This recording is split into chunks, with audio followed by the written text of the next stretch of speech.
नमस्कार साथियों, मैं मुकेश कुमार परिहार यूथ एकेडमी के यूट्यूब चैनल पर आपका हार्दिक अभिनंदन करता हूं। हम पढ़ रहे हैं गणित। किसी भी प्रतियोगिता परीक्षा के लिए हम गणित के कुछ चैप्टर जो इंपॉर्टेंट चैप्टर है या लगभग हम गणित के लगभग हर पहलू को छूते हुए आ रहे हैं। गणित के आपने पिछले हमारे लगभग 16 वीडियो देख चुके हैं और उन वीडियो में सारे वीडियो में हमने जोड़ना, घटाना, गुणा करना और उस प्रकार से सारी चीजों को हम लेके आए हैं। अब हम पढ़ रहे हैं ज्यामिति। क्या पढ़ रहे हैं? ज्यामिति। गणित का एक सबसे अच्छा चैप्टर है ज्यामिति। ठीक, इस वीडियो को शुरू करने से पहले मैं थोड़ा सा आपको बता दूं कि इस वीडियो के संबंध में, अगर इस वीडियो के संबंध में आपको कहीं भी कोई दिक्कत हो तो आप प्लीज थोड़ा सा बताइएगा, क्योंकि चीजें जो हो रही, मतलब आपको मैं देखता हूं कि मैं वीडियो बना रहा हूं तो आपका जो बात प्यूर की नहीं हो रही है। बात हो रही है कि मैं जो एक क्वेश्चन दिया, पूरा चैप्टर दिया, उस क्वेश्चन में मैंने 10 क्वेश्चन दिए और कमेंट आए 5। कमेंट इसलिए क्योंकि उसमें लिखना था कि आपको उस टेस्ट में कितने नंबर आए। तो इसका मतलब होता है आपने उस वीडियो को पढ़ने के बाद देखा तो सही पर उस टेस्ट को दिया नहीं। और टेस्ट अगर आप नहीं देते हो तो कहीं पर भी किसी भी प्रकार की एग्जाम को आप केवल देखने भर से कुछ नहीं होने वाला। कोशिश पूरी करिए, वीडियो को पूरा देखिए, जहां तक हो सके अपने आप को डिस्ट्रैक्ट मत करिए। अगर आपको हमारे वीडियो अच्छे नहीं लगते मत देखिए, नो प्रॉब्लम, बट अगर देखिए तो उससे पूरा लाभ लीजिए, क्योंकि आपको अगर 10 जगहों से चीजों को लेके पढ़ोगे नहीं हो पाओगे। आप एक चीज सही जगह से चुन लीजिए। पहली बात तो सबसे पहले है चुनना। देखिए, मेरा एक सबसे बड़ा बात है कि दुनिया में सबसे बड़ा ज्ञान वही है, सबसे बड़ी चीज को वही चीज है जिसमें कौन सी चीज को नहीं करना है। अगर उसका ज्ञान जिसके पास है वो सबसे सर्वश्रेष्ठ है। क्या करना है वो सबको पता है, क्या नहीं करना है वो जिनको नहीं पता है वो सक्सेस नहीं हो पाएंगे। तो क्या आपको इग्नोर करना है, किन चीजों को आपको नहीं करना है, उन चीजों के बारे में आपको ज्ञान होना चाहिए, उसके बाद ही आप चीजों को लीजिए। ठीक है, तो हम पढ़ रहे हैं यहां पे ज्यामिति। ज्यामिति मतलब ज्योमेट्री। ज्योमेट्री में हमने इससे जस्ट पहले वीडियो में आपके पास सर्वांग समता पढ़ी है। क्या पढ़ी है? सर्वांग समता। ठीक है,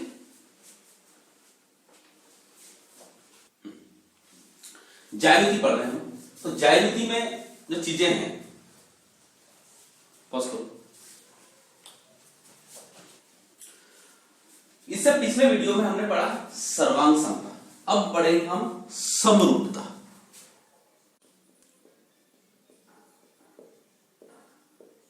समरूपता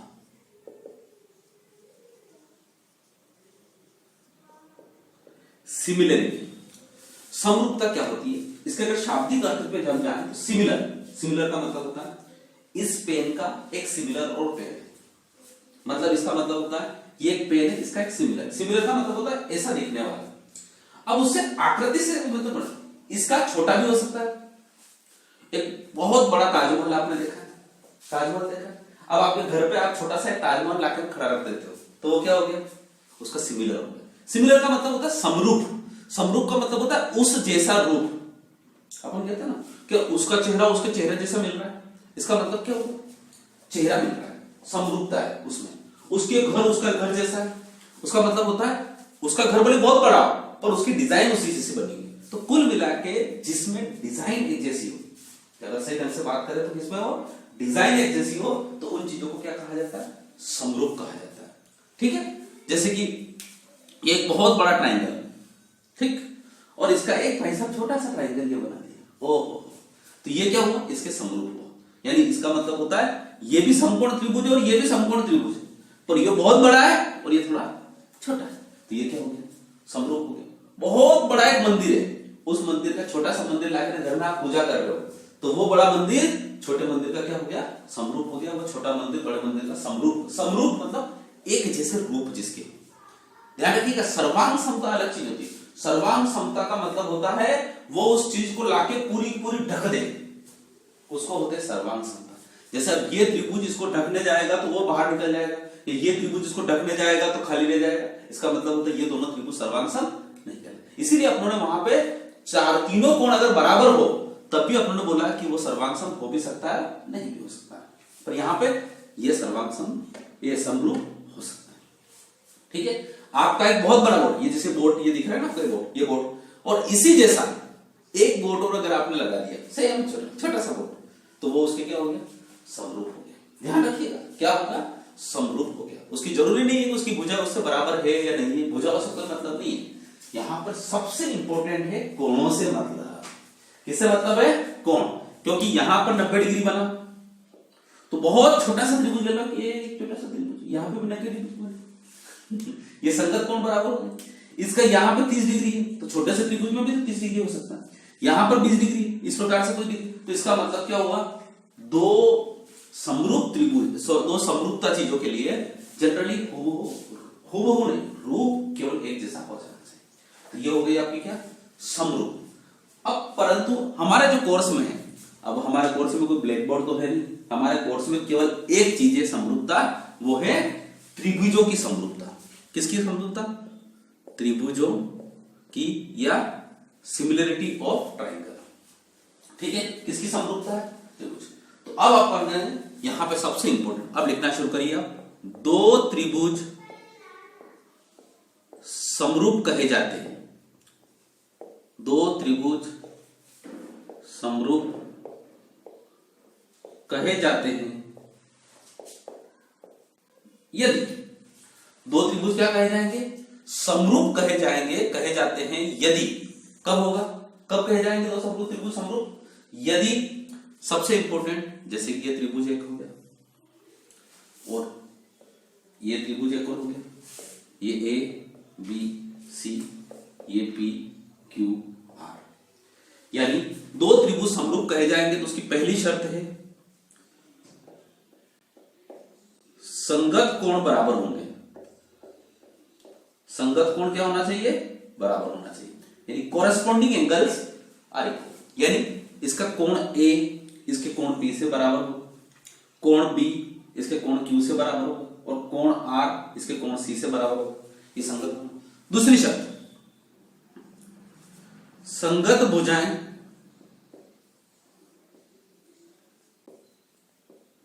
संगत भुजाओं का अनुपात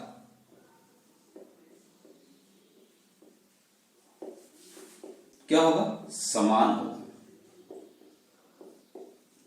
अनुपात का मतलब होता है बटे बटे, जैसे कि ए बी के बटे पी क्यू बराबर होगा बीसी के बटे क्यू आर, और एसी का बटे पी आर, ये तीनों क्या होंगे, बराबर होंगे। यानी संगत कोण बराबर का मतलब ये हो गया कि कोण ए कोण पी के बराबर होगा, कोण बी कोण क्यू के बराबर होगा, और कोण सी कोण आर के बराबर। और यहां पे संगत भुजाओं का अनुपात का मतलब होता है ए बी बटे पी क्यू का बराबर है बीसी बटे क्यू आर, और बराबर है सी ए बटे आर पी।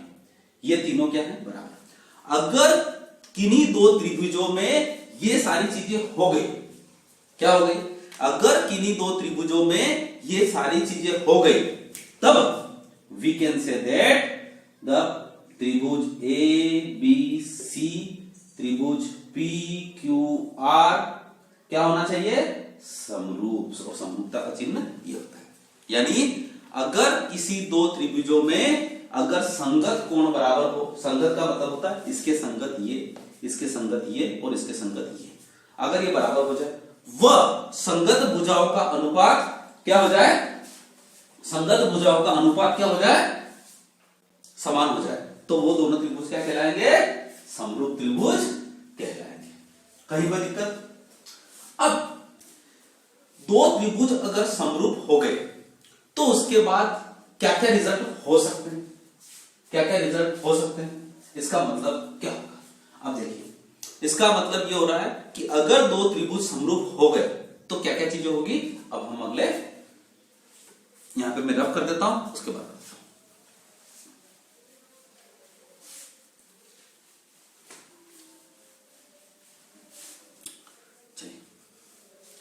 यानी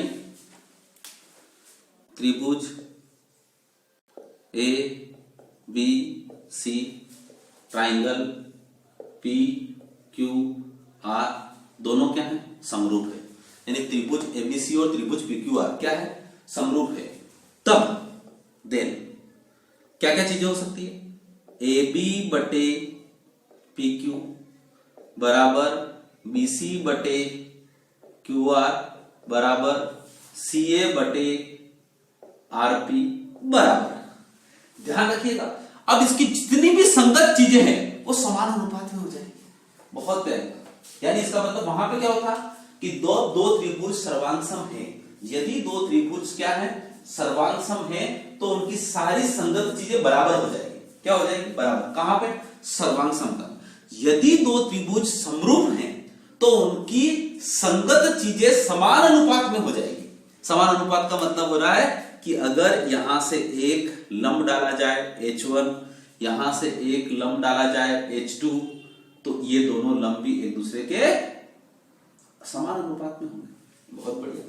यहां से एक माध्यिका डाली जाए M1 और वहां से एक माध्यिका डाली जाए M2। माध्यिका मतलब होता है शीर्ष से सम्मुख भुजा को दो भागों में विभाजित करने वाली रेखा, और लंब होता है सम्मुख भुजा पर बनने वाला लंब। लंब मतलब 90 डिग्री का कोण बनाने वाला।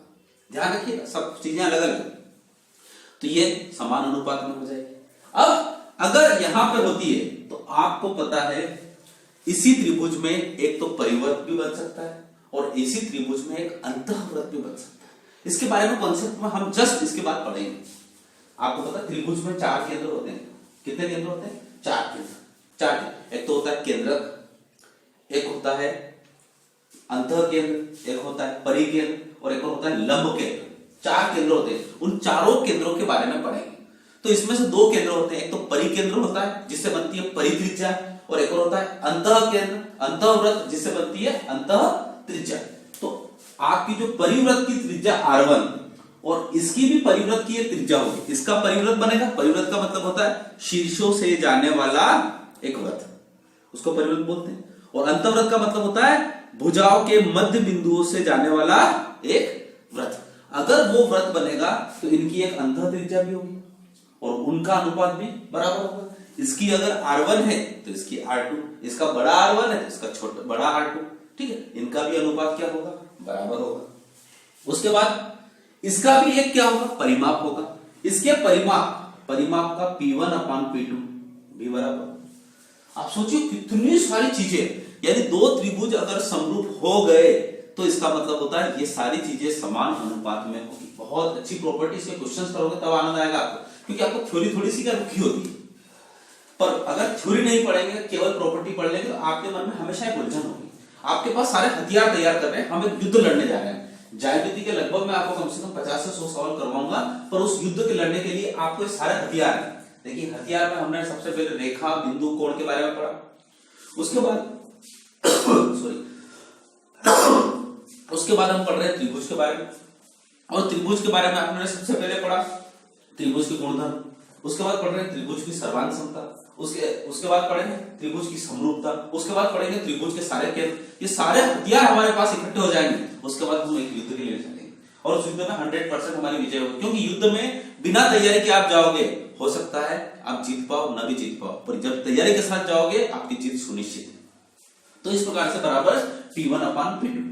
इसके बाद क्षेत्रफल होता है। तो आप देखेंगे इसका क्षेत्रफल, किसी भी त्रिभुज का क्षेत्रफल, ध्यान रखिएगा, मैं किसी भी त्रिभुज का क्षेत्रफल क्या होता है, 1/2 आधार गुणित उसके शीर्ष से उस आधार पर डाले गए लंब। 1/2 आधार गुणित ऊंचाई। तो अगर सही ढंग से देखें तो ये आधार और ऊंचाई अगर दोनों को लें तो यहां पर क्या होता है, आपका जो क्षेत्रफल होता है वो, अगर क्षेत्रफल को मैं इससे दर्शाऊं, ये क्या हो गया आपका क्षेत्रफल। अगर क्षेत्रफल को मैं ऐसे दर्शाऊं तो ये अंडर रूट में होगा। क्यों?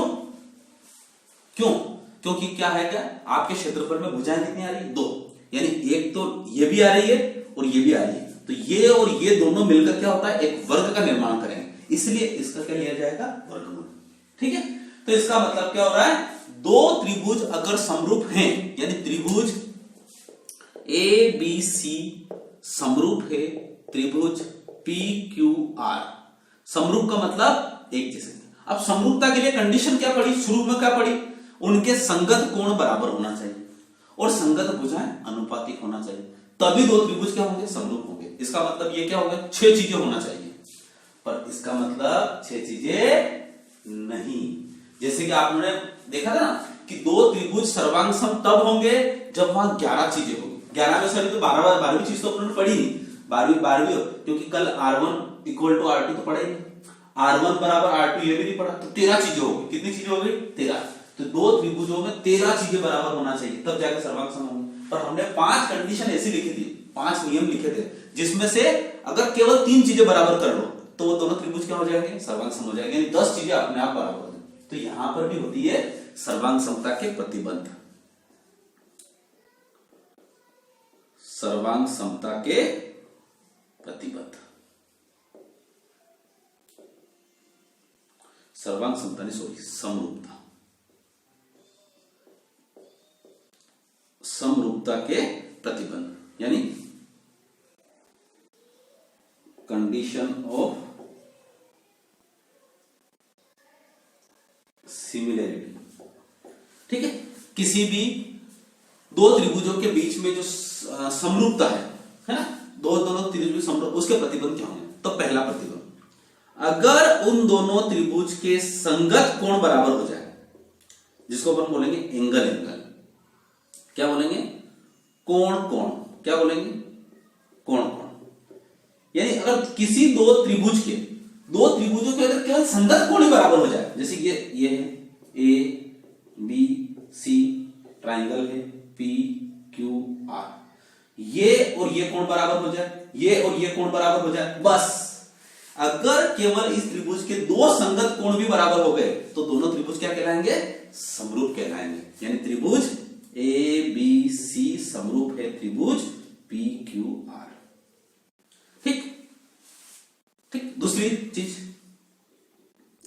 तीनों कोण अगर बराबर हो गए, भाई दो कोण पे अगर बराबर हो गए तो तीनों कोण पे तो होगा ही होगा, फिर तो कोण, कोण और कोण। ठीक, अगर ये हो गया तब भी त्रिभुज एबीसी त्रिभुज पीक्यूआर के क्या होगा? समरूप होगा। अच्छा, मैं ये दो ही चीजें क्यों लिखवा रहा हूं? इसके अलावा आपको एक रूल लिखना है, क्या? कि सारे, जो ध्यान से सुनना, यहां पे जो चीज लिखूंगा मैं, सारे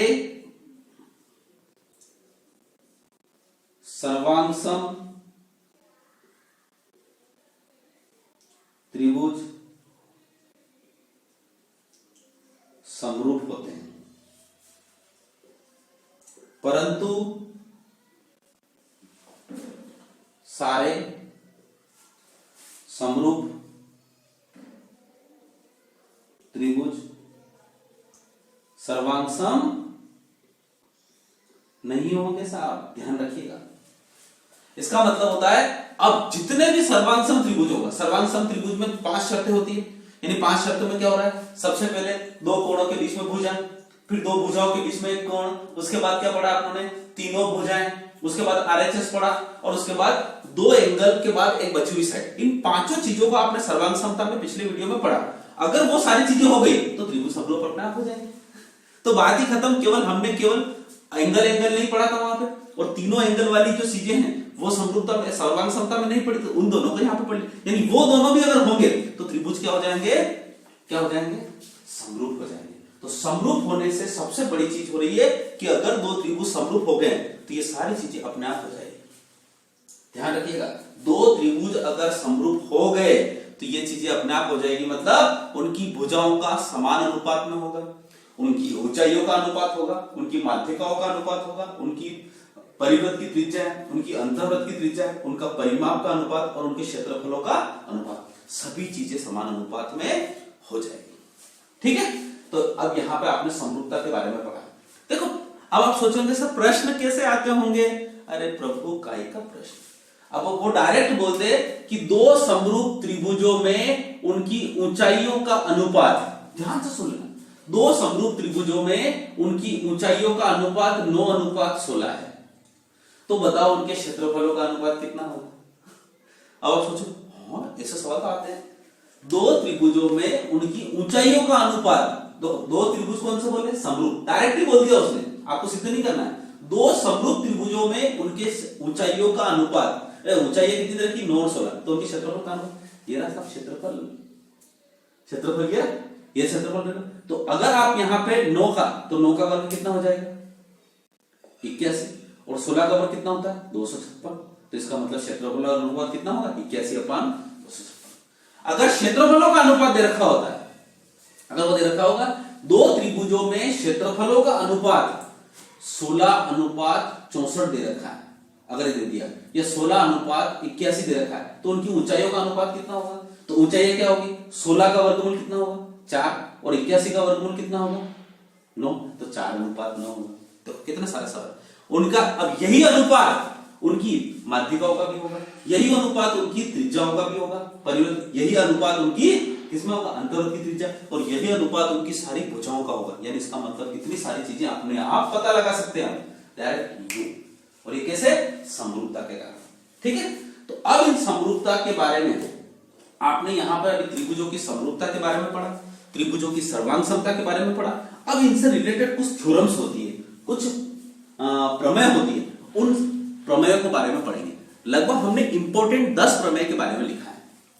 क्या है, कितनी प्रमेय 10 प्रमेय के बारे में है, तो उनके बारे में मैं आपको थोड़ा सा समझा देता हूं, है ना। चलिए अब हम पढ़ेंगे, आपने पढ़ा रेखा, पढ़ा कोण, पढ़ा सर्वांग समता, पढ़ा और वह समरूपता पढ़ा। क्या पढ़ी आपने?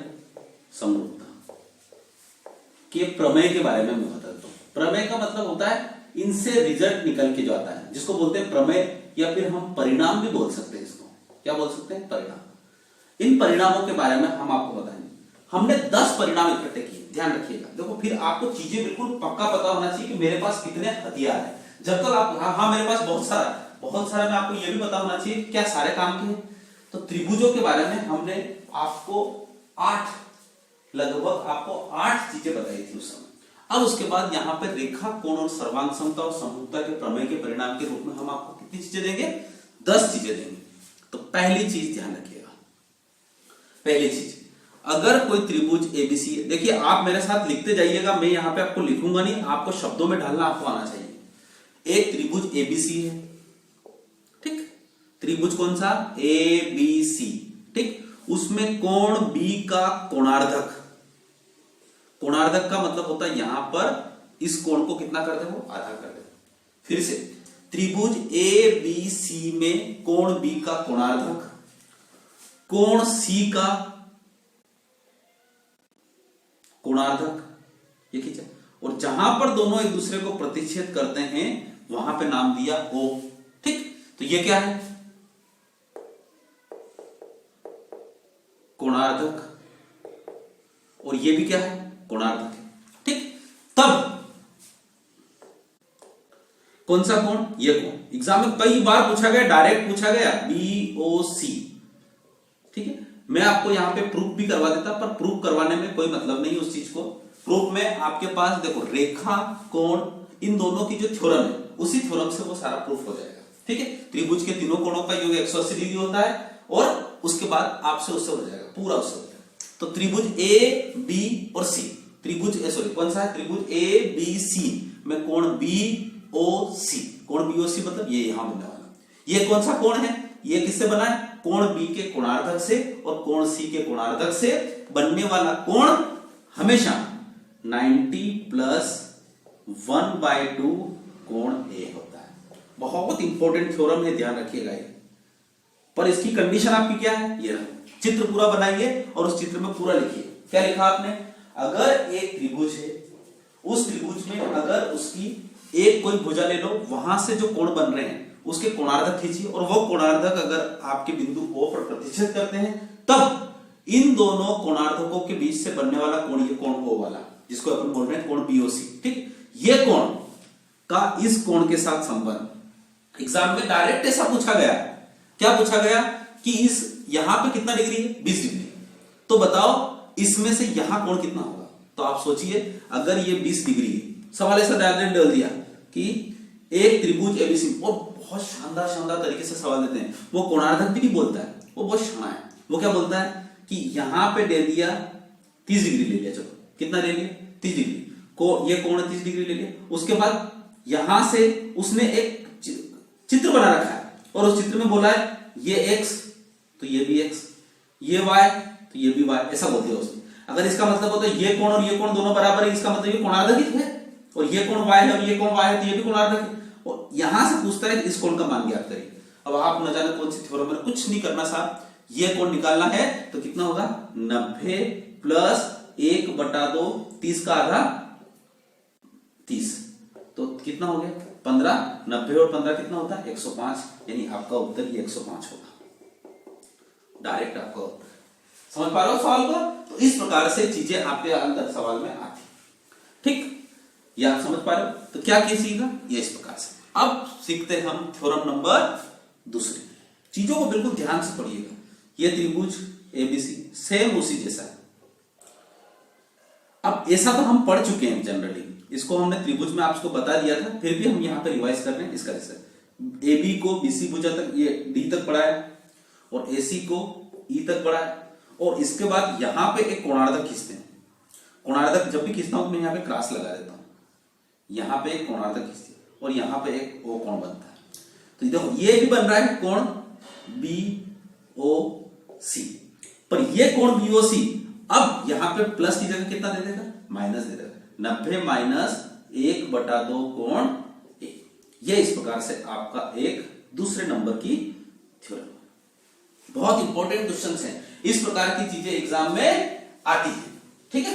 अब यहां पे देखो कैसे दे देगा वो, ये दे देगा, आप परीक्षा में कैसे देगा वो, इसको कोणार्धक भी नहीं बोलेगा, वो क्या बोलेगा, ये दे देगा b/2, ये भी दे दिया b/2, ऐसा दे दिया उसने, दे दिया, उसकी इच्छा हो रही क्या कर लो आप c/2, ये भी c/2, यानी ये दोनों अगर बराबर है तो ये कोणार्धक ही है ना। अब उसके बाद ये बोल देगा कि लो साहब ये 50 डिग्री, ये 50 डिग्री, तो पूछेगा इसका मान निकालो। तो आपको क्या करना है, इसका मान मतलब होता है कोण ए में से आधा किया, कोण ए में से आधा किया कितना हो गया 25, 90 में से 25 गए कितना बचा, कितना 65, बस ये आपका उत्तर है। तो ये आपका कितना डिग्री हो गया 65 डिग्री। लो सर कितना शानदार सवाल। तो इस प्रकार के सवाल भी एग्जाम में आते हैं, समझ पा रहे हो चीजों को लेके। तो इस प्रकार से यहां जो चीजें हैं ये क्या हो रही है, त्रिभुज ए बी सी में कोण बी को डी तक बढ़ाया, ए बी को ये एसी भुजा को ई तक बढ़ाया, और इसके बाद जो कोणार्धक एक दूसरे को प्रतिच्छेद करते हैं वहां पे ये अंदर की तरफ थे, देखो ये भुजाओं को कोणार्ध कर रहे थे, ये बहिष्कोण को कोणार्ध कर रहा है, ठीक है। तो इस प्रकार से कितनी चीजें हो गई, 2 चीज हो गई। अब पढ़ते हैं अपन तीसरी चीज के बारे में। 10 चीजें हैं, 10 चीजों के बारे में बता रहा हूं, 10 चीजों की प्रॉपर्टी आपको याद रखना है, ठीक है। त्रिभुज में वो 8 चीजें तो आपने याद रखी ना जो पिछली बार। अब यहाँ पे कितनी चीजें आपके पास, 10 चीजें। 10 चीजों में देखिए, एक रेखा खींची, एक रेखा खींची, ये एक समांतर रेखा है AB और ये एक समांतर रेखा है CD। समांतर है, ध्यान रखिएगा, बराबर नहीं, यानी AB के समांतर है CD। उसके बाद A को D से मिलाया, C को D से मिलाया, इसका मतलब होता है यहां पर AD व BC क्या करते थे, प्रतिच्छेद कर, ये सारी चीजें दे रखी है उसने, प्रतिच्छेद कर दी, ठीक। उसके बाद यहां पर यह बोल रहा है कि इस AD का मध्य बिंदु, AD का कौन सा बिंदु, मध्य बिंदु क्या है, O है।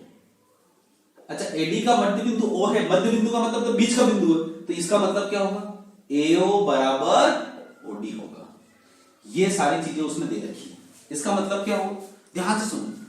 त्रिभुज AB व CD दोनों समांतर है, और उसके बाद उनके विकर्ण टाइप उसको काट दिया, तो इसका मतलब होता है, और वो बोल रहा है कि ये दोनों भुजाओं में ये यहां पर बीच में प्रतिच्छेद कर रहा है। बीच में प्रतिच्छेद का मतलब होता है ये भुजा और ये भुजा बराबर है, तब अगर ऐसी कंडीशन है तब ये भुजा और ये भुजा बराबर है, तो ध्यान रखिएगा सर्वांग समता के नियम के अनुसार ये भुजा और ये भुजा भी बराबर होगी, यानी OC बराबर OB हो जाएगी, बिल्कुल हो जाएगी OC बराबर OB, यानी OB CB का मध्य बिंदु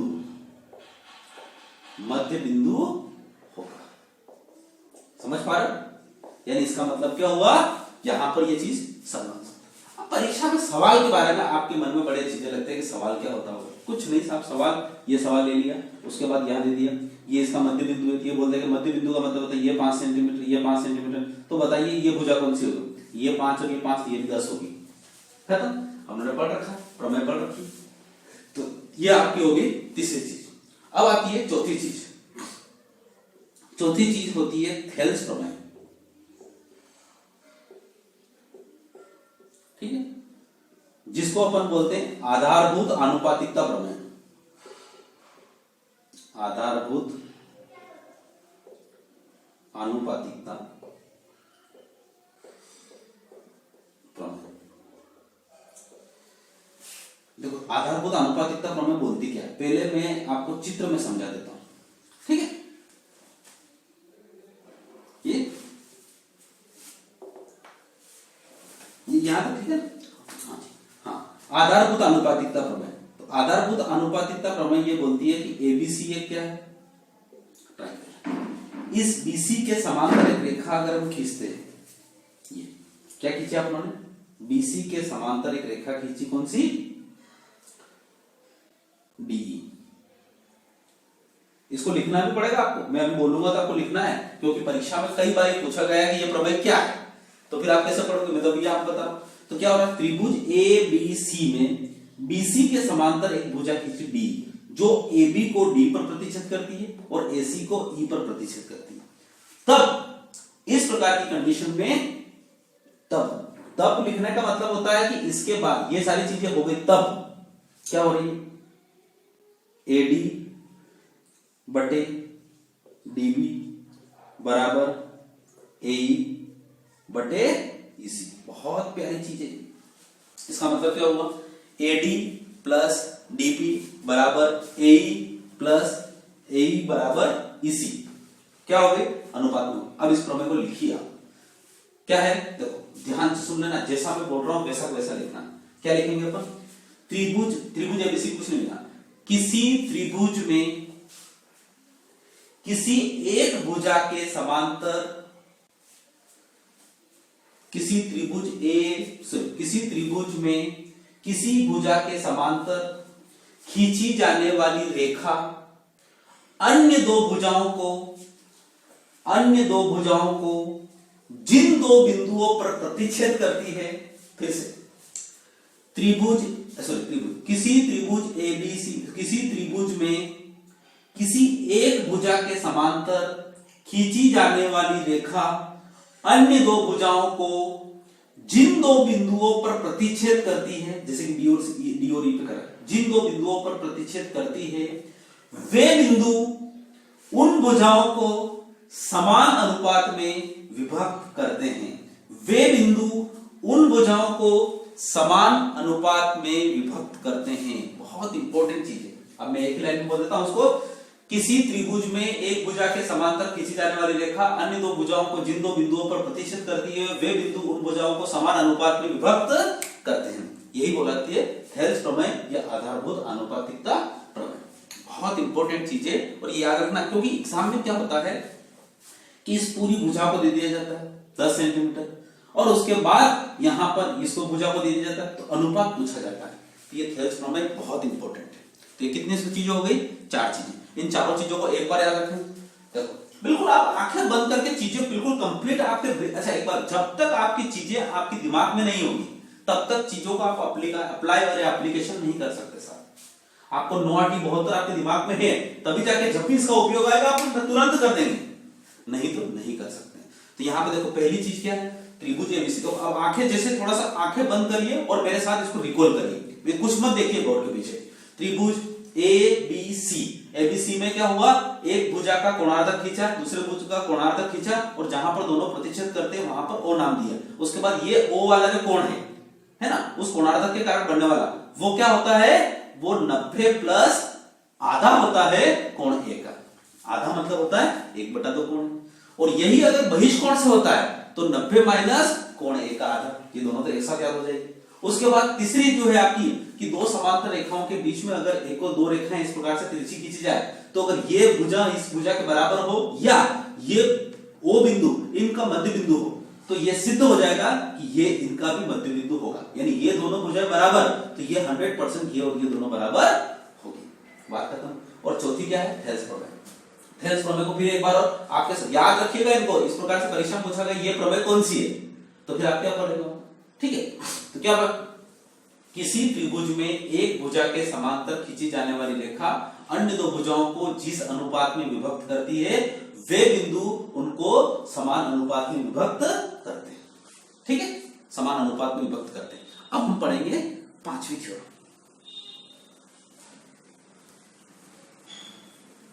अब इससे हम एक थोड़ा सा और रिजल्ट निकाल सकते हैं, इससे एक रिजल्ट और निकाल सकते हैं, उस रिजल्ट को देखते हैं हम।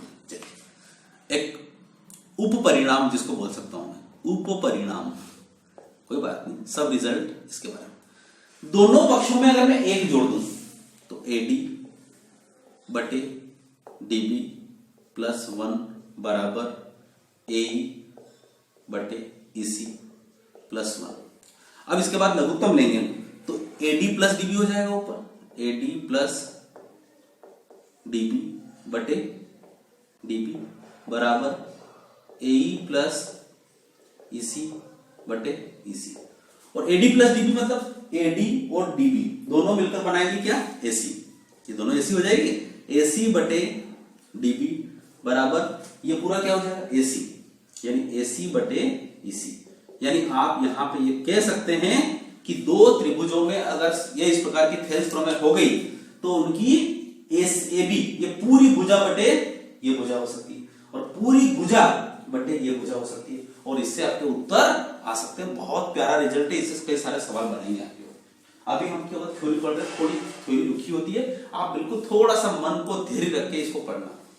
चीजें देखो मैं फिर बता रहा हूं आपको, चीजों को थोड़ा सा सीरियसली लेना पड़ेगा, ठीक है।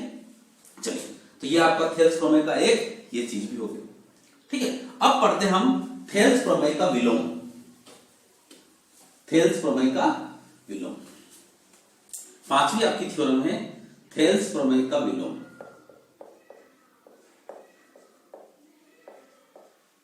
थेल्स प्रमेय का विलोम, विलोम का मतलब विलोम जस्ट हमें सिद्ध करना है कि ये दोनों भुजाएं क्या होगी? समांतर होगी, बस इसी को बोलते हैं विलोम। इसका मतलब होता है किसी त्रिभुज ABC में अगर AB को कोई बिंदु D पर प्रतिच्छेद करता है और AC को कोई बिंदु E पर प्रतिच्छेद करता है और इस प्रकार प्रतिच्छेद करता है कि AD बटे DB बराबर AE बटे EC, तो हम कह सकते हैं कि जो प्रतिच्छेद करने वाली चीजें हैं वो D पैरेलल होगी BC की। बहुत प्यारी चीज। फिर से थेल्स प्रमेय का विलोम कहते हैं। विलोम का मतलब क्या हो रहा है? ये वाली चीज। अब इसको थेल्स प्रमेय के विलोम को कुछ शब्दों में बोलने की कोशिश करिए। शब्दों में, किसी त्रिभुज में दो भुजाओं को, है ना, एक रेखा जिन दो बिंदुओं पर प्रतिच्छेद करती है वो बिंदु समान अनुपात में उन भुजाओं को विभक्त करते हैं, तो वह भुजा उसकी तीसरी भुजा या उसकी भुजा के समांतर होगी। क्या होगी? वह उसके समांतर होगी। यानी अगर इस त्रिभुज ABC में अगर इस AB को एक भुजा, सॉरी यहां पे AB को और AC को एक भुजा D प्रतिच्छेद करती है और इस प्रकार से प्रतिच्छेद करती है कि इस AD और DB का अनुपात AE और AC के अनुपात के बराबर होता है, तो हम ये कह सकते हैं कि ये जो रेखा खींची गई है यह इस BC के क्या है? समांतर है। क्या है? BC के समांतर है। तो ये हो गया थेल्स प्रमेय का विलोम। इन चीजों को याद रखिएगा, थेल्स प्रमेय का विलोम। केवल आप तो एक त्रिभुज बनाइए और रिजल्ट लिखिए। तो प्रमेय में क्या होता है? कुछ चीजें दे रखी होती है और आखिरी में एक परिणाम होता है, तो बस आपको परिणाम याद रखिए। जैसे थेल्स प्रमेय को याद करना हो तो त्रिभुज ABC में BC के समांतर D खींचा, जो AB को D पर प्रतिच्छेद करती है और AC को E पर प्रतिच्छेद करती है, तो परिणाम क्या हो गया? AD बटे DB और AE बटे EC। बात खत्म हो गई। यहां पर क्या हो गया? इसी त्रिभुज में AB, ये सॉरी क्या हो रहा है आपके पास? नहीं, यहां पे थोड़ा सा गलती दे दी है क्या? हाँ, ये AB होना चाहिए। ये AB बटे DB बराबर AC बटे EC, ठीक है। ये इस प्रकार से सारी चीजें। तो यहां पर ये डायरेक्ट आपको तो क्या हो रहा है, किसी भी प्रमेय में क्या चीज होती है, एक कंडीशन होती है, उस कंडीशन को अगर फॉलो करा जाए तो उसके बाद एक परिणाम निकलता है, वो परिणाम आपको याद रखना। तो कंडीशन और परिणाम दोनों आपको चीजें याद रखना चाहिए। तो इस प्रकार से हमारे पास कितनी थ्योरम हो चुकी है, 5 थ्योरम हो चुकी है, यानी 5 परिणाम उत्पन्न हो चुके हैं हमारे पास। ठीक है, अब 5वें परिणाम के बाद हम चलते हैं हमारे छठे परिणाम की तरफ। ठीक है, छठा परिणाम क्या हो, बहुत प्यारी चीज है जो ऑलरेडी हम पढ़ चुके हैं। देखो ये त्रिभुज ए बी सी और ये त्रिभुज पी क्यू आर। अब इसका अगर क्षेत्रफल हो, इसको डेल 1 बोलते हैं, है ना, ये त्रिभुज 1 जिसको बोल दो बोले कोई दिक्कत नहीं, और ये डेल 2। तो देखिए, और ये त्रिभुज दोनों क्या है, समरूप। ध्यान रखिएगा, दो समरूप त्रिभुजों के क्षेत्रफलों का अनुपात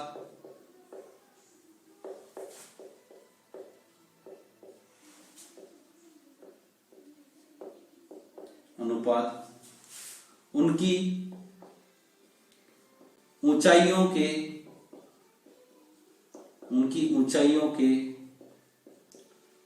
वर्गों के अनुपात के बराबर होता है। बहुत इंपॉर्टेंट चीज जो परीक्षा में डायरेक्ट ही है, अनुपात शब्द ही खालिस्तान में छोड़ दिया, नीचे बराबर, न अनुपात, न बड़ा, न छोटा, न इस प्रकार से उनकी ऊंचाइयों के वर्गों के अनुपात के बराबर होता है। ठीक, इसका मतलब क्या हुआ, देखो माना कि त्रिभुज एबीसी का क्षेत्रफल, ये त्रिभुज इसका क्षेत्रफल ये रहा, तो इसकी ऊंचाई क्या हो रही, h1 square upon h2 square. बहुत इंपॉर्टेंट चीज है, ध्यान रखिएगा। इसको ऑलरेडी हम शुरू की स्लाइड में पढ़ चुके हैं, शुरू के बारे में पढ़ चुके हैं। यानी दो समरूप त्रिभुज है, तो उन समरूप त्रिभुजों में क्या होता है, उनके ऊंचाइयों के बराबर होता है। यानी समरूप त्रिभुजों में क्या हो रहा है, क्या हो रहा है सर, किसी समरूप त्रिभुजों में उनके क्षेत्रफलों का अंकित उनकी ऊंचाइयों के वर्गों के अनुपात के बराबर होता है। अब ये ध्यान रखिएगा, ऊंचाइयों नहीं होता है, इसकी सभी के बराबर होता है। यानी इसका मतलब होता है अगर इसकी भुजा ए बी स्क्वायर है और इसकी भुजा पी क्यू स्क्वायर है तो उसके बराबर होगा। यानी इसका बीसी है तो बीसी स्क्वायर बटे क्यू आर स्क्वायर होगा। यानी इसका एसी स्क्वायर है तो ये पी आर स्क्वायर होगा। अरे प्रभु, ये तो बहुत बड़ी चीज है। दो समरूप त्रिभुजों के क्षेत्रफलों का अनुपात उनकी ऊंचाइयों के बराबर, तो उनकी भुजाओं के वर्गों के अनुपात के बराबर भी होता है। अब भुजाओं के साथ अगर उनकी माध्यिका m1 है तो उसके बराबर भी होता है। अगर उसकी अंतःवृत्त की त्रिज्या r1 r2 है, अगर उसी की छोटी वृत्त की अंतःवृत्त और परिवृत्त की त्रिज्या के वर्गों के अनुपात के बराबर होता है। क्या बात, इसका मतलब होता है इससे संबंधित क्वेश्चन एग्जाम में तुरंत पूछे जाते हैं डायरेक्ट। वो बोल देता है कि किसी त्रिभुज का एक क्षेत्रफल हो गया, माना कि ये हो गया 256, इसका क्षेत्रफल 256 और इसका क्षेत्रफल 729, तो बताइए इनकी भुजाओं का अनुपात क्या होगा। तो प्रभु कुछ नहीं, 256 का वर्गमूल कितना होता है 16 और 729 का कितना होता है 27, बस। तो कितना हो गया आपके पास 16/27, डायरेक्ट उत्तर आ गया। वो बोलेगा कि माध्यिकाओं का अनुपात तो यही होगा, उनकी त्रिज्याओं का अनुपात तो यही होगा। यानी दो समरूप त्रिभुजों में यह अनुपात हमेशा होगा। कितनी प्रमेय पढ़ लिया आपने, 6। अब उसके बाद पढ़ते हैं हम 7वीं प्रमेय। 7वीं प्रमेय तो आपने बचपन से पढ़ते आ रहे हैं, पाइथागोरस प्रमेय। पाइथागोरस प्रमेय मतलब होता है, सबसे पहली बात तो पाइथागोरस प्रमेय में कौन सा त्रिभुज होना चाहिए, समकोण होना चाहिए। इसमें सबसे बड़ी भुजा को क्या कहा जाता है, कर्ण। ये क्या कहते हैं, लंब, और ये क्या कहते हैं, आधार। ठीक, तो क्या होता है पाइथागोरस प्रमेय क्या बोलती है, ठीक है, समकोण त्रिभुज में क्या बोलता है, किसी समकोण त्रिभुज में सबसे बड़ी भुजा का वर्ग अन्य दो भुजाओं के वर्गों के योग के बराबर होता है। फिर से लिखना पूरा ध्यान से, किसी समकोण त्रिभुज में सबसे बड़ी भुजा का वर्ग अन्य दो भुजाओं के वर्गों के योग के बराबर होता है। अगर ऐसा हो तो कर्ण का वर्ग बराबर होता है लंब का वर्ग आधार का। यानी यह शर्त क्या होना चाहिए ये तो परिणाम है, ये तो परिणाम है। शर्त क्या होना चाहिए कि त्रिभुज कौन सा होना चाहिए, समकोण। यानी किसी समकोण त्रिभुज में ये शर्त हमेशा लगेगी। अब आठवां जो आपका थ्योरम है वो है पाइथागोरस प्रमेय का विलोम। बहुत प्यारी चीज, ये सब लगभग छोटी छोटी चीजें मैं आपको बता भी चुका हूं। पाइथागोरस प्रमेय का विलोम, यहां पे प्रमेय अच्छा लिखे तो सुंदर दिखना चाहिए अपना प्रमेय, देखो आपकी लिखावट बड़ी इंपॉर्टेंट होती है। पाइथागोरस प्रमेय का विलोम, विलोम का मतलब होता है, देखिए पाइथागोरस प्रमेय क्या हो रही है, समकोण त्रिभुज होगा तो ऐसा होगा, तो इसका विलोम क्या कहना चाहिए, ऐसा अगर है तो त्रिभुज समकोण होगा।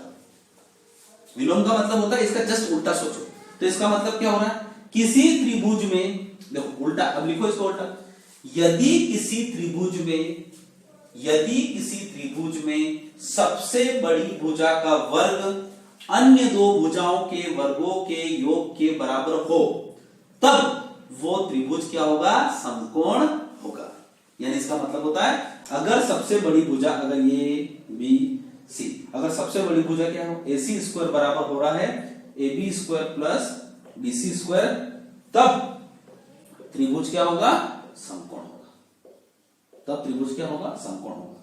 यानी परीक्षा में इसका पूछा जाता है कि निम्न में से कौन सा त्रिभुज समकोण है, आपको चार ऑप्शन दे देंगे, निम्न में से कौन सा त्रिभुज समकोण है। तो समकोण के लिए शर्त क्या होती है, सबसे बड़ी भुजा का वर्ग, ध्यान रखिएगा, सबसे बड़ी भुजा का वर्ग कोई सा भी ले लो, उस चारों ऑप्शन में से सबसे बड़ी भुजा का वर्ग लेना, उसके बाद दोनों भुजा जो है उनके भी वर्ग लेना, उनको जोड़ लेना। अगर दोनों बराबर आ जाए तो इसका मतलब होता है वो त्रिभुज समकोण है, और नहीं बराबर आया तो समकोण नहीं होगा। यानी दुनिया का कोई सा भी त्रिभुज इस विपरीत को फॉलो करेगा। ठीक है, ये कितनी आपके पास प्रमेय हो गई, 8 प्रमेय हो। तो आपको यहां पे देखो आठों चीजें बिल्कुल मुंह जुबानी याद होना चाहिए, रिवाइज करेंगे हम, बस इसको खत्म होने दीजिए। उसके बाद आपके पास आती है 9 को बोलते हैं कोण समद्विभाजक प्रमेय। कोण समद्विभाजक प्रमेय। तो जैसे कि नाम से स्टार्ट है कि कोण का समद्विभाजक, कोण समद्विभाजक का मतलब होता है कोणार्धक, कोणार्धक वो खींचेगा, क्या खींचेगा, कोणार्धक वो खींचेगा। तो इसका मतलब क्या होगा, जैसे बिल्कुल सिंपल सी चीज है, बहुत आसान सी चीज है, त्रिभुज एक एबीसी लिया, इसमें कोण ए का एक कोणार्धक खींचा, ये कोणार्धक है, और ये डी बिंदु पर इसको जाता है, तब देखो तब का मतलब होता है, यानी इसका मतलब होता है कोण ए का कोणार्धक खींचा, जो बीसी को डी पर क्या करता है, प्रतिच्छेद करता है। तब ध्यान रखना, ए बी बटे ए सी, ये भुजा बटे ये भुजा बराबर ये भुजा बटे ये भुजा, ये दोनों होती है, ये बोलते हैं इसको कोण समद्विभाजक प्रमेय। परीक्षा में से पूछ लिया जाता है, निम्न में से अगर एक त्रिभुज एबीसी और निम्न में से कौन सी चीज, कोण समद्विभाजक प्रमेय। तो कोण समद्विभाजक प्रमेय ये बोलती है, तो वो सिद्ध किया, सारी चीजों को सिद्ध किया जा सकता है। अभी अगर मैं आपके सामने सिद्ध करूं तो ये सिद्ध हो जाएगी, इसको कुछ नहीं करना, समरूप सिद्ध करना। समरूप त्रिभुज को सिद्ध करने के लिए ये कोण देखो, त्रिभुज ए डी बी और त्रिभुज ए डी सी में देखो ये कोण और ये कोण दोनों बराबर है, ये भुजाएं और ये भुजा बराबर है, ठीक है। अब ये कोण और ये कोण बराबर होंगे और ये भुजा दोनों के बीच में क्या होगी, क्या होगी, कॉमन होगी, तो ये दोनों त्रिभुज क्या होंगे, समरूप होंगे। और ये दोनों त्रिभुज अगर समरूप हुए तो फिर AB के समरूप अनुपात DAC होगा और BD के अनुपात में DC होगा, खत्म, ये सिद्ध हो गई साहब। तो कुछ नहीं, सारी प्रमेय को सिद्ध करके पढ़ाते हैं। उसके बाद आपकी लास्ट प्रमेय होती है, उसके बारे में पढ़ते हैं। लास्ट प्रमेय, कितनी प्रमेय पढ़ लिया अभी तक अपनों ने, 9। उसके बाद पढ़ते हैं हम 10वीं प्रमेय, जिसको बोलते हैं मध्य बिंदु प्रमेय। क्या बोलते हैं, मध्य बिंदु प्रमेय। मध्य बिंदु का मतलब होता है जैसे कि त्रिभुज है ए बी सी, ठीक, इसमें ए बी का एक मध्य बिंदु लेते हो डी, और एसी का एक मध्य बिंदु ले ई, और इसके बाद ये एक रेखा खींच लो। बिल्कुल ध्यान से सुनिए फिर से। मध्य बिंदु प्रमेय क्या हो रही है, त्रिभुज एक एबीसी लीजिए जिसमें एबी का मध्य बिंदु कितना लीजिए, डी लीजिए, एसी का मध्य बिंदु कितना लीजिए, ई लीजिए। तो इसका मतलब मैं आपको लिख देता हूं क्या, त्रिभुज ए बी सी में डी ए बी का मध्य बिंदु है। अच्छा, मध्य बिंदु का मतलब क्या हो रहा है, यानी ये भुजा और ये भुजा दोनों बराबर होगी, मध्य बिंदु यानी इसका मतलब क्या, वह ई एसी का मध्य बिंदु है, एसी का मध्य बिंदु, ठीक है। डी क्या है, ए बी का मध्य बिंदु है, ई एसी का मध्य बिंदु है। तब अच्छा, मध्य बिंदु का मतलब क्या हो रहा है, ये और ये दोनों बराबर होंगे, और ये भुजा और ये भुजा दोनों बराबर होंगे। मध्य का मतलब होता है बीच का बिंदु, ठीक है। तब बहुत प्यारी चीज, ये डी जो होगी एक तो क्या हो जाएगी, समांतर हो जाएगी बीसी की, 101% क्या होगी, है समांतर, तथा इस डी का जो मान होगा वो इस बीसी के क्या होगा, आधा होगा। ये ध्यान रखिएगा, ये रिजल्ट फिर से क्या हो रहा है, यदि किसी त्रिभुज ए बी सी में, फिर से किसी त्रिभुज ए बी सी में अगर डी ए बी का मध्य बिंदु है और ई ए सी का मध्य बिंदु है, तब ये ए डी और डी बी दोनों बराबर होंगे, ए ई और ई सी बराबर होंगे। तब ये ए डी और बी सी यानी ये दोनों भुजाएं आपस में समांतर होगी, ठीक। वह ये डी की जो वैल्यू होगी वो इस बीसी की बिल्कुल एकदम आधी होगी, ये हाफ होगी। इस प्रकार के एग्जाम में क्वेश्चन पूछे गए हैं साहब, पूछे गए इस प्रकार से, तो आप इसको डायरेक्ट बता सकते हैं। आपने आज यहां पर समरूप रेखाकोण सर्वांग समता और समरूपता के बारे में 10 प्रमेय पढ़ी आपने, ठीक है। मैं आशा करता हूं कि आज जो हमारा समरूपता का चैप्टर है वो आपको अच्छी तरह से समझ में आया होगा। मैं आपको एक बार इनको सारी चीजों को आंखों में रिवाइज करता हूं। सबसे इंपॉर्टेंट चीज है आपका रिवीजन। देखिए हमारा तो एक ही है, और आप मेरे बारे में भी अच्छी तरह से जानते हैं, सफलता और सारी चीजें जो इंपॉर्टेंट होती है वो डेविएट होने से नहीं होती। फिर से ध्यान रखिएगा, इग्नोर को हम बोलते हैं क्या करना है और क्या छोड़ना है। छोड़ना सबसे इंपॉर्टेंट है। एक्सेप्टेंस आपकी अगर क्वालिटी बन गई तो आपके अंदर कचरा भी आता जाएगा और वो सब आपको डिस्टर्ब करेगा, ठीक है।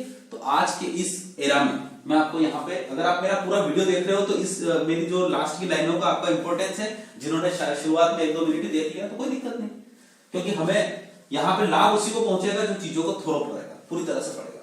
तो आपके लिए सबसे इंपॉर्टेंट है चीजों को इग्नोर करना शुरू करिए। इग्नोर का मतलब होता है क्या आपके लिए महत्वपूर्ण है और क्या नहीं।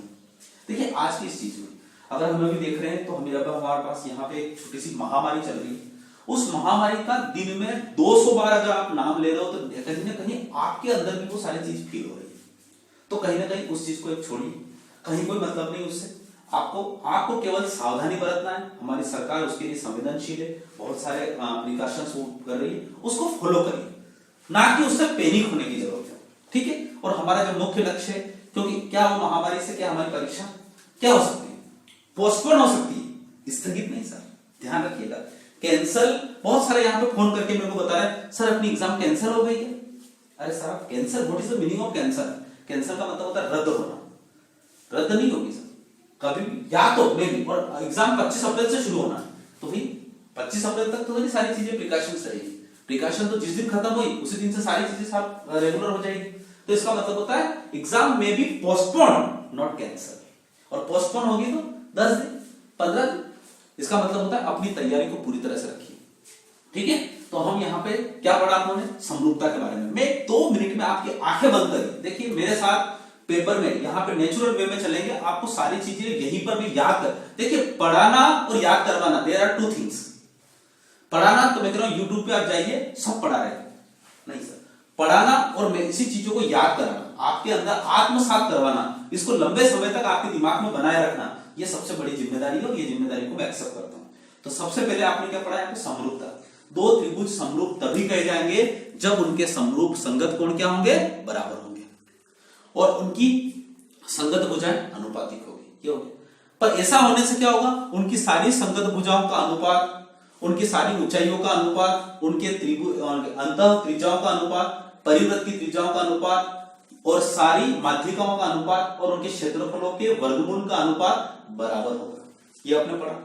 उसके लिए आपने पढ़ा कि सारे जो त्रिभुज होते हैं सर्वांग सम त्रिभुज समरूप होते हैं, पर समरूप जो है वो सर्वांग नहीं होंगे। उसके लिए उसने दो प्रमेय अपनों ने पढ़ी, ए और एक और पढ़ी ट्रिपल ए। अगर ऐसा होगा तब भी त्रिभुज क्या होंगे? समरूप होंगे।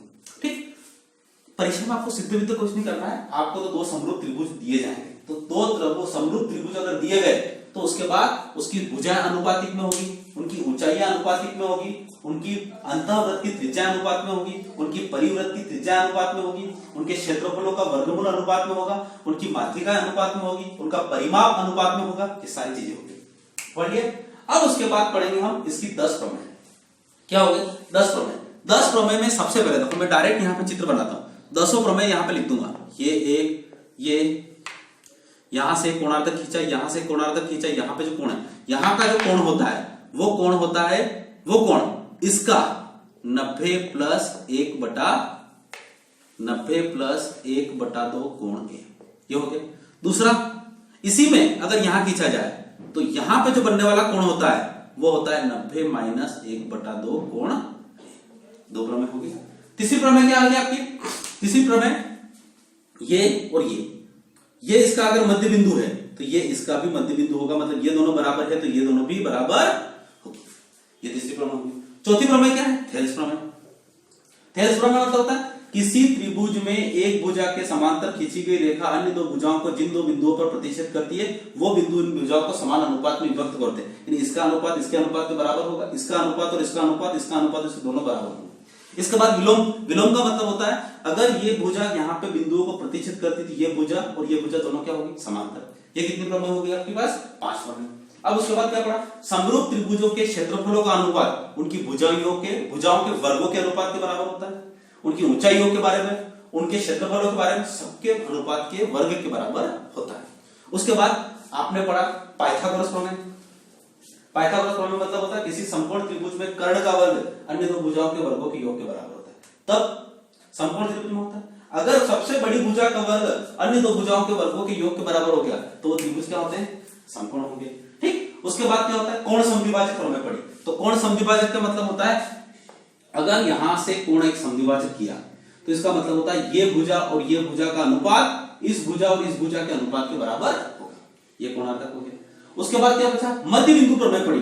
तो मध्य बिंदु प्रमेय ये बोलती है कि अगर यहां पर ये भुजा, अगर यहां पर एक भुजा खींची जो इसका मध्य बिंदु है और ये इसका मध्य बिंदु है, मतलब ये भुजा और ये भुजा दोनों बराबर है, इसका मतलब ये हुआ कि ये भुजा इस भुजा के समांतर होगी और ये भुजा इस भुजा की आधी होगी।